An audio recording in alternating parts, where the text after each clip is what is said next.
But I've decided to start this YouTube channel to discuss one of my hobbies, which is making sense of the human condition.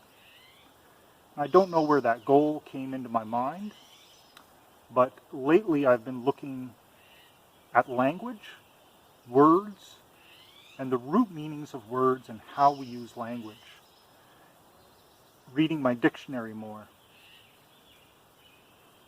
Watching videos by university grads, university students, educators. You'll discover that their use of language is very precise and their meanings are very clear. And you don't see that in media much these days. Quite often, even in the news, the titles seem to be misleading. I've been a keen observer of human nature my whole life. Sort of try to be a fly on the wall observer, but that's not very scientific. So you do need to do some experimentations. So this YouTube channel is going to be one of them.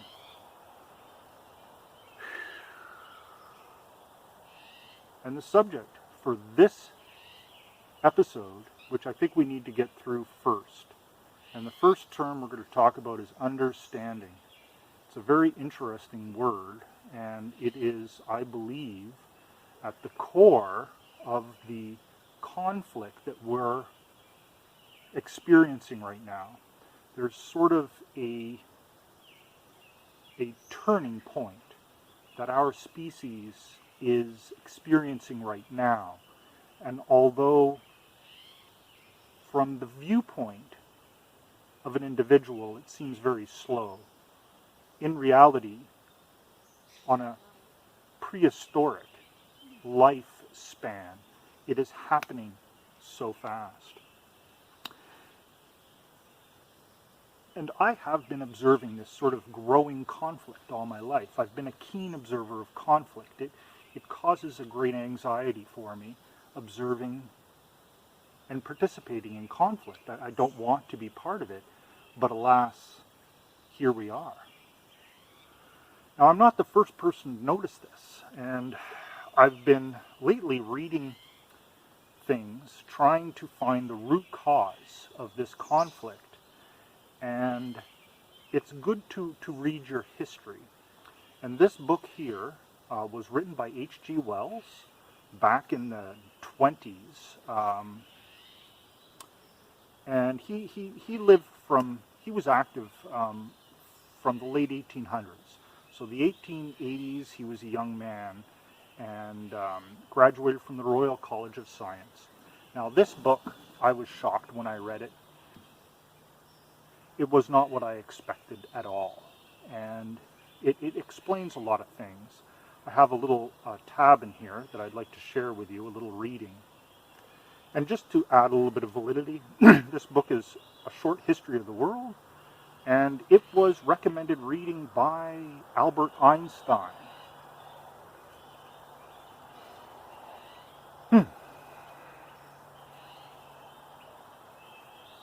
No man can go beyond his knowledge. No thought can reach beyond contemporary thought, and it is impossible for us to guess or foretell how many generations of humanity may have to live in war and waste and insecurity and misery before the dawn of the great peace to which all history seems to be pointing. Peace in the heart and peace in the world ends our night of wasteful and aimless living. Our proposed solutions are still vague and crude. Passion and suspicion surround them. A great task of intellectual reconstruction is going on. It is still incomplete, and our conceptions grow clearer and more exact, slowly, rapidly. It is hard to tell which way. But as they grow clearer, they will gather power over the minds and imaginations of men. Their present lack of grip is due to their lack of assurance and exact rightness. They are misunderstood. because they are variously and confusingly presented. But with precision and certainty, the new vision of the world will gain compelling power. It may presently gain power very rapidly, and a great work of educational reconstruction will follow logically and necessarily upon that clearer understanding.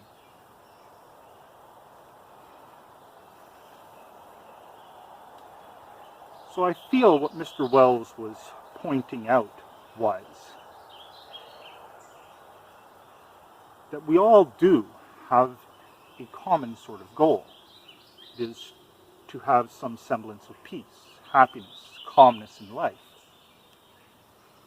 And there is this conflict, this historical conflict that keeps perpetuating.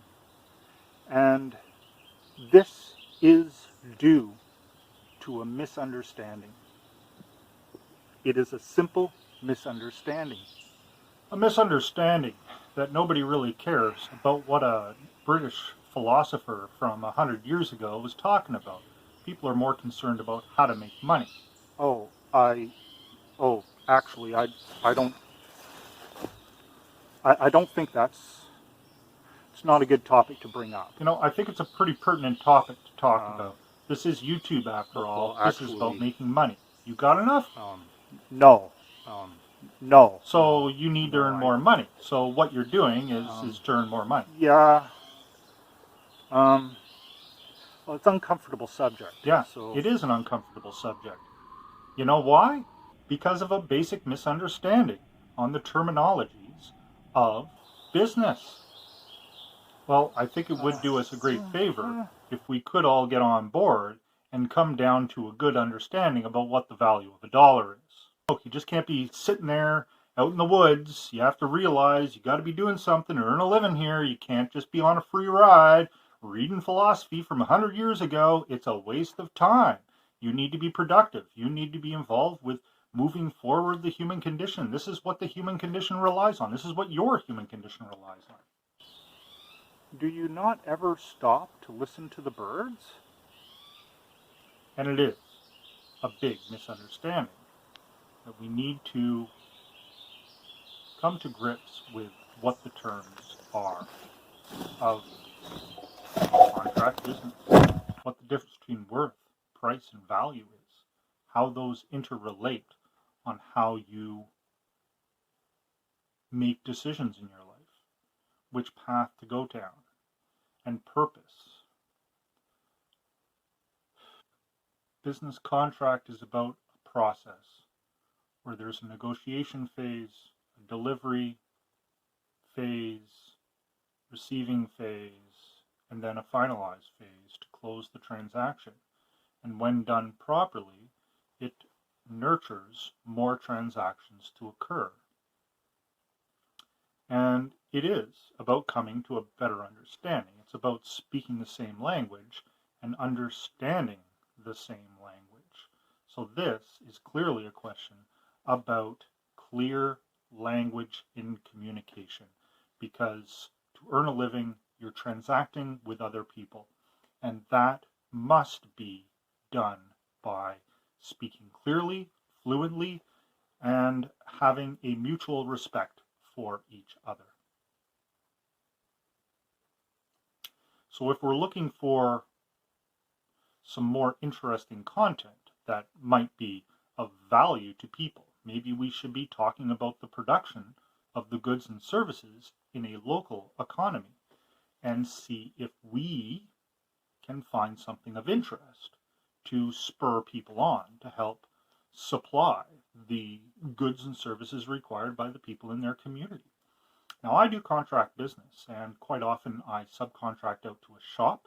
In these modern high-tech days, these shops are computer controlled, they have technicians that are highly trained, and they are organizations well oiled to deliver in a timely manner.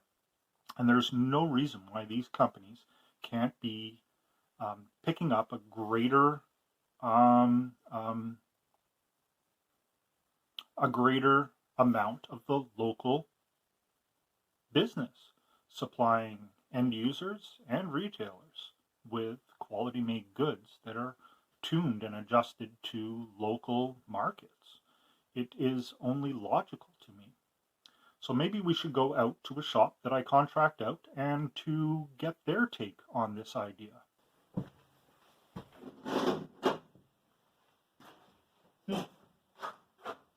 Oui, bonjour. J'ai un peu de trouble avec ton philosophie de business. Vraiment, tu dis ça. Pour faire le business avec vous, pour faire le business avec tu, j'ai besoin de parler en anglais. On a besoin tout parler la même langue. Peut-être le problème, c'est avec la langue qu'on a décidé d'utiliser pour tout le business. Peut-être des autres langues, c'est pas seulement des autres mots. Peut-être il y a quelque chose qui est plus important. Tu comprends? C'est pas exactement seulement une différente façon de communication. C'est une différence de pensée. C'est une différence de compréhension. Et peut-être le monde, c'est plus mieux s'il y a une diversité de culture. Je ne sais pas. Et moi, j'ai né en Québec. Je t'aime Québec beaucoup. Je le trouve comment est-ce qu'on dit? Je le trouve mon passion pour vivre dans la province Québec. Et c'est à cause de la culture. C'est un conflit intéressant. Dynamique. And on another note, concerning working with me in my shop, when I see accidents such as occurred recently in Kelowna with the crane collapse, and I have a problem with working with people who are looking to me for regulations to keep you safe. Now, anybody who knows the first thing about working in shop can point out a whole bunch of errors. And if you do, just, pause, take out a red or a black Sharpie, and just put a circle right on the screen. Don't be shy. Use a permanent Sharpie, okay? And just put a circle around all the mistakes that you see. And I'm going to tell you how to turn on a lathe in my shop.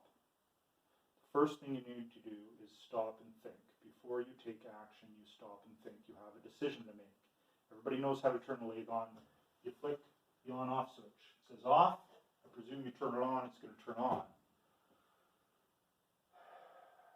But you have to check it first. You have to understand what all the levers do. Because when you turn it on, obviously something's going to move. So what do you check? So you check your clutches for your apron feed and your cross feed. Make sure that they're off so that you have no travel. You may want to go through this, and this is going to remain here. We don't use that because that's for the threading nut. And this is up, so that is forward. This is disengaged. So that all looks good. The apron looks good. So then we come over here to speeds and feeds. And we may want to take a look at this just to see what our speeds and feeds are, because I take it out so that I can adjust this without tension and turning the motor. And then we have our feed rate.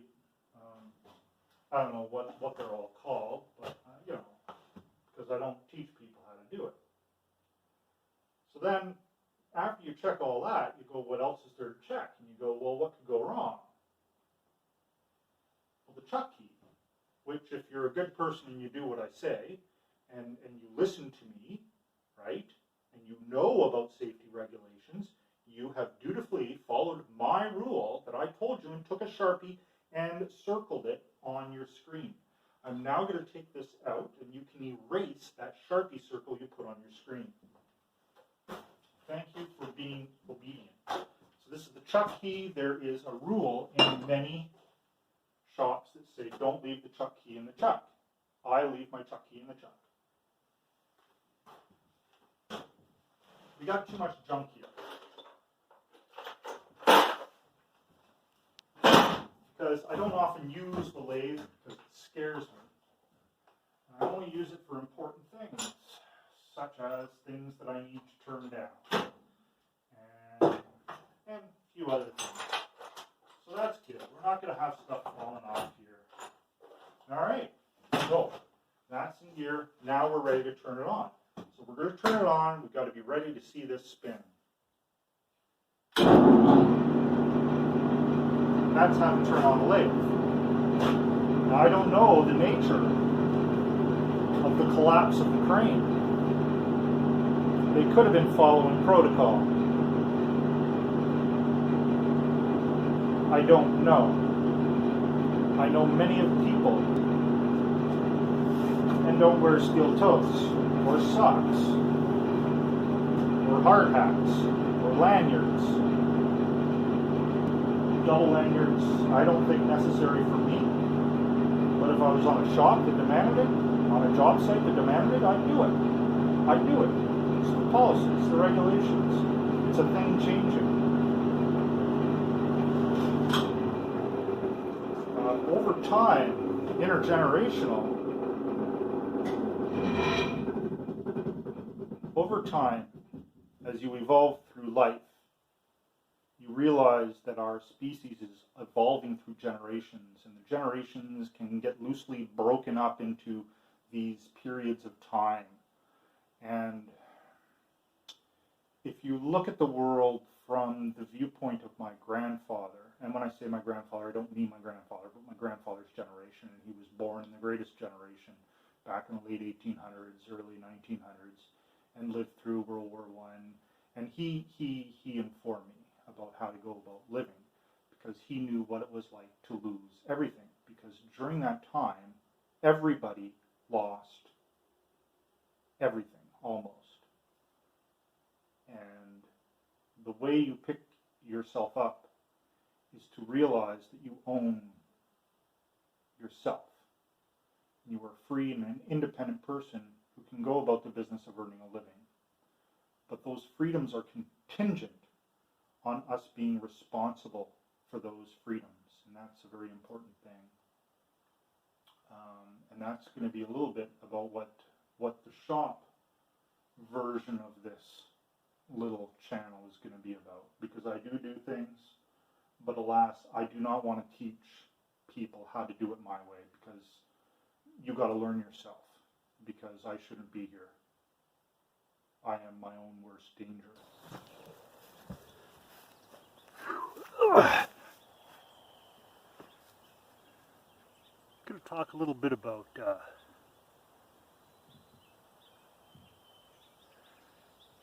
making a BLT sandwich. There's 3 ingredients that are important in a BLT sandwich. And then there's an inconsequential one that doesn't even get named. BLT sandwich is going to be the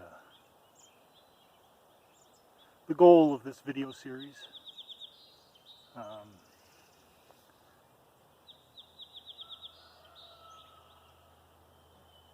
And I suppose I'm going to talk about why and how I've learned how vitally important it is to be always concerned about economics. When I was younger, I thought that the goal was to free yourself of concern of economics, and if only I had earned enough money, I'd be free of the burden.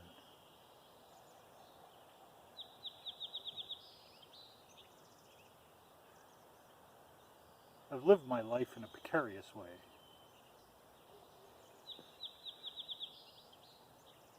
And I find now that I have a much greater understanding of the relationship between the economics and our environment. The economics concerns the business of earning a living. And humans need to eat. And we eat BLTs. So we'll talk about the economics of making a BLT sandwich.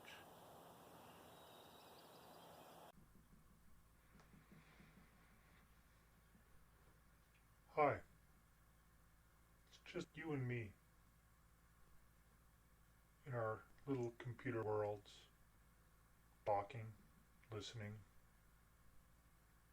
Thank you for making it this far into the video. I'm surprised and proud of you for listening so long.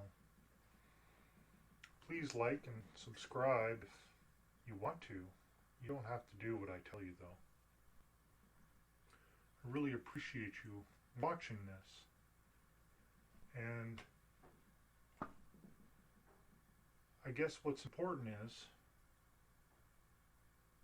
that I touch on some of the notes that I took while I was doing the editing here. Yeah, I guess first of all, I'm not making sense of the human condition. That was a waste of time. I'm actually working at making sense of the nature of the human species. So really that's kind of the goal. But I'd also like to share with you about the things I do. As you see, this has been a sort of grouping of several different introductions. It's because I have several different sort of personalities. I am a person of many hats. I've done many things. I've always been interested in a wide array of different interests. I have no desire to be a specialist in anything.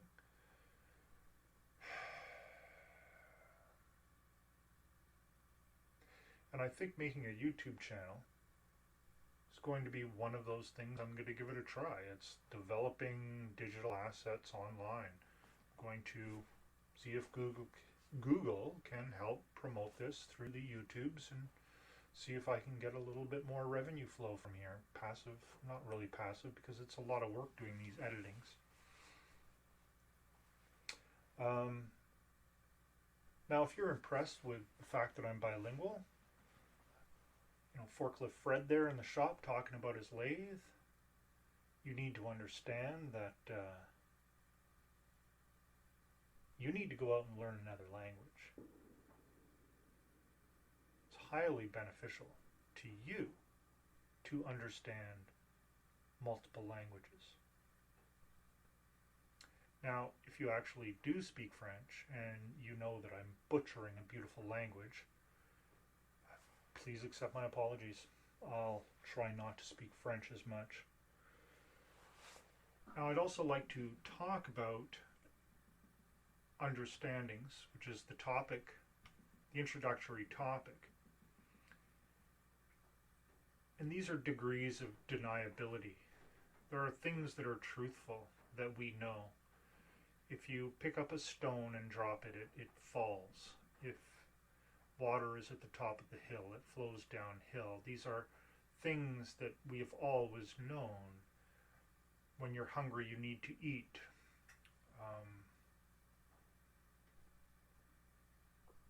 And then there's beliefs and faiths.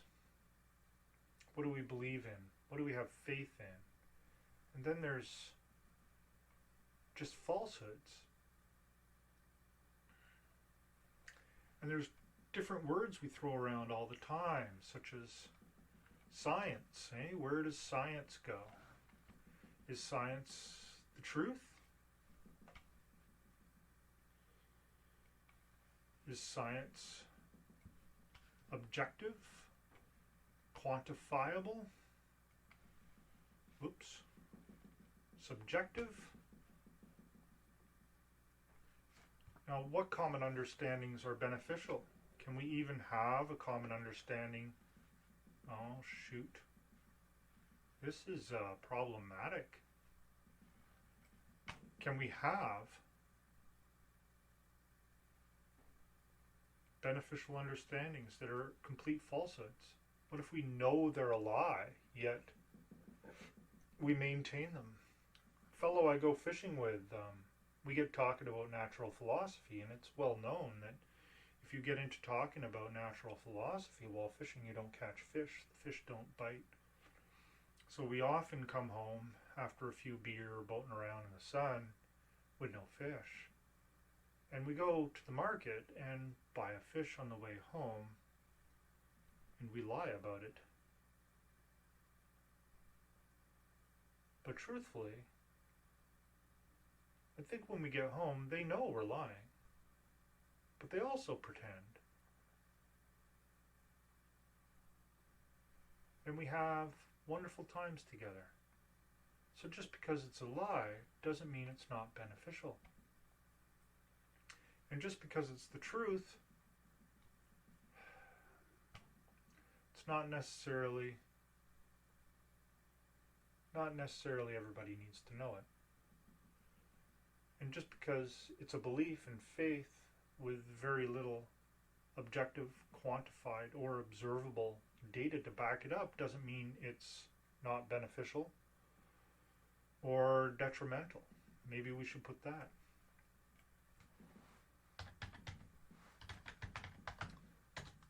Detrimental. Detrimental. So some things are detrimental. Understandings. And then, who understands? I mean, an understanding has to be at least between two people or more people. So what methods can we use, can we employ to determine what's truthful? What do we believe? What are falsehoods? And this is really one of the biggest issues we're facing with this new modern media. How do you determine what's real and what's truth? And I believe in a lot of ways we got to be working more locally. We got to get our heads out of the internet and into our communities. Being involved more. But at the same time, there seems to be a consensus, especially among governmental powers right now, for the opposite.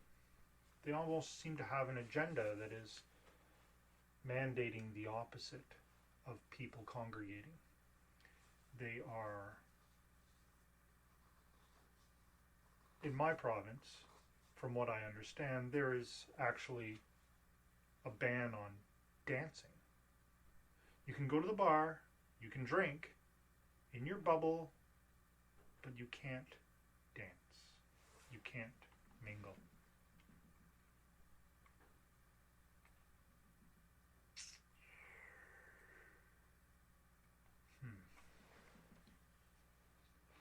Hard to know what to think about that.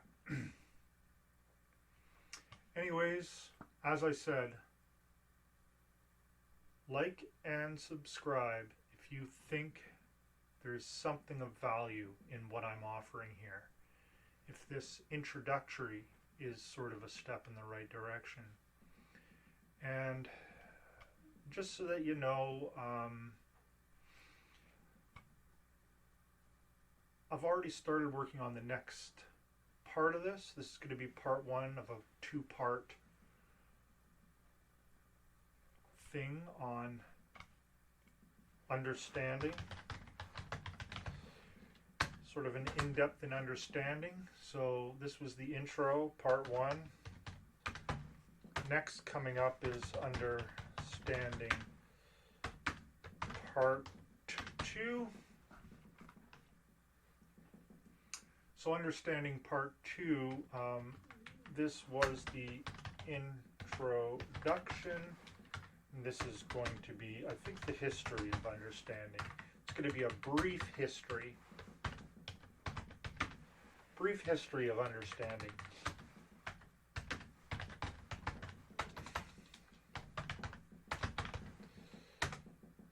And then the next one that I've already would like to do is perspective. And in the perspective, I'm hoping to get more into teaching you something so that Forklift Fred will have a turn. Farmer Fred will have a little bit of a turn. Philosopher Fred.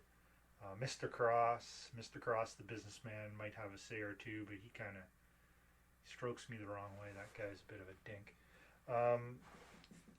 But the thing is, we need him. We need him there. He's decisive, and he's about earning a living. He knows about how to make money, and he's done it in the past, and he can do it again. He can show you how. There is some methods of doing business that have sort of been put onto the wayside because of the success of capitalism. Capitalism, the works of Adam Smith, I have the utmost respect for. I'm a free market guy. I'm a freedom guy. But at the same time, there is a need for community. There is a need for socialist organizations. There is a need for collectivism. It's really interesting. That is a nasty word. Read a little bit about Ayn Rand, and she goes on about that. She went through some pretty nasty times. You can read about them in history. But our situation right now has some significant factors that need to be taken into consideration when we're making our collective decisions about where we're going as a community of people. That's vitally important. And it starts with perspective. Perspective is what's inside your head. And I don't want to tell you what's inside your head. And I don't really want to tell you everything that's inside my head. I'm going to try to stick with the beneficial points, things that have helped me get along in this world. I wonder if those gunshots are going to come through on the audio. Somebody's shooting something in my neighborhood. I like the fact that most of my neighbors own guns. They're responsible neighbors. I like my neighbors. It's a good community of people.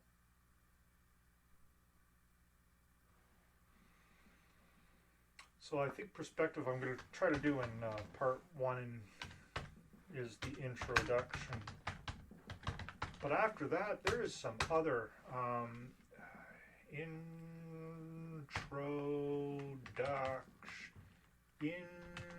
introduction. There are some, so that's going to be the next. But I'm going to ask you to comment. If you want, I really appreciate feedback. And if you could do me the favor of doing a quick comment. When I was a kid, there was something that I loved more than anything else. And you don't see them anymore. And it was a Choose Your Own Adventure books. It came through the Scholastic Book Program, which is a program that was through the school. You could order books through the Scholastic catalog once a month, or might have been once every couple of months.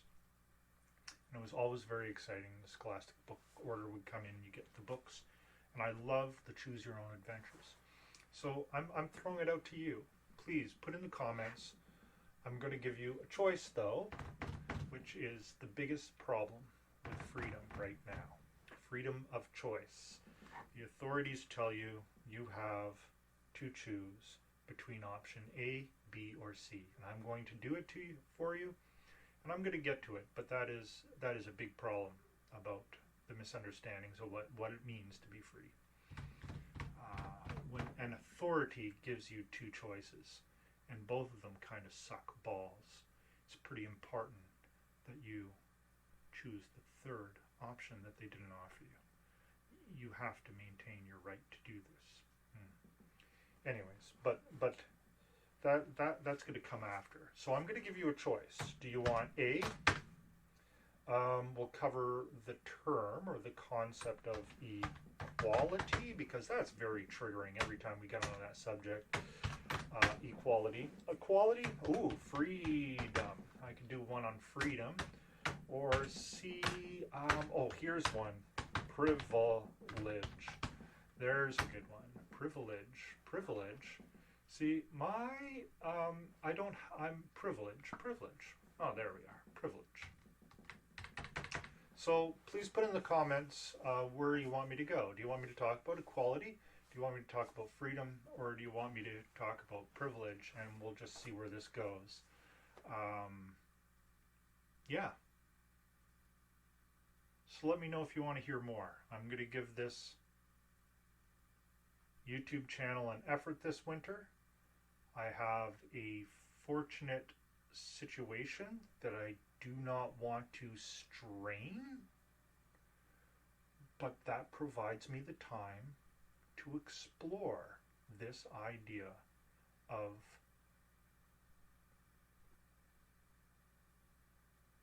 channels. All right.